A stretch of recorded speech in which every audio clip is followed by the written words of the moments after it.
and also the fact that this technology is moving and we need to be putting the money into it and keeping ahead of the power curve on this. Otherwise, we're going to see one of our cities paying a big price on this kind of thing. I want to go back to my friend from Colorado, Congressman Lamborn. Yeah, if I could just step back a couple of steps, Congressman Akin, and look at defense spending in general. It's the only department where there are massive cuts being proposed. Everything else in the budget is going up. Social programs are going up. Entitlement programs are going up. Anything you can shake a stick at in our budget is going up, except for defense. And we're living in an increasingly more dangerous world. It's the wrong time to be cutting defense. We're cutting F-22s. After this next year, we're going to build a few more, and they're done. Even though the the Air Force would love to have many more than the roughly 200 that would be built by then, they wanted close to 400. Yet, I know they're expensive per unit, and yet they don't get shot down because they are so much more advanced than anything else existing in the rest of the world. We can't decide what to do on tankers. Our heavy lift capability is being questioned.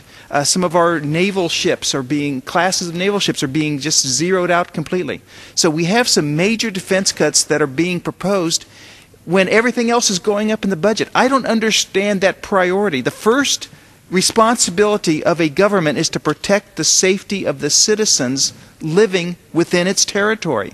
So the first responsibility of the U.S. is the defense of our country. And yet we're slashing defense budgets, and yet everything else is going up. I just don't understand that way of thinking. It's hard to understand that. You reclaim my time. I don't understand it either, but I've got a chart. Unfortunately, the printer was down, so I couldn't put it up on the board, but I could just read you some numbers off of it. And you go back to 1965, and in 65, our entitlement spending was between 2 and 3% of the budget, okay, of the gross domestic product. It was 2 or 3% of gross domestic product was entitlement. Now that entitlement has gone from the high 2s to 8.4% today, or in 07, excuse me.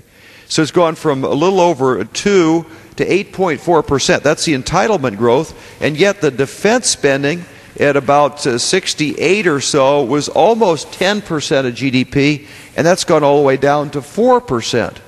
So what you're saying in terms of numbers is absolutely true, and that is we've been slashing defense spending over a period of a number of decades and increasing entitlement. Now, maybe there's a good reason to have entitlement spending, but the one thing is for sure, if our country gets hit with nuclear weapons, there isn't any security at all if you don't have a military security.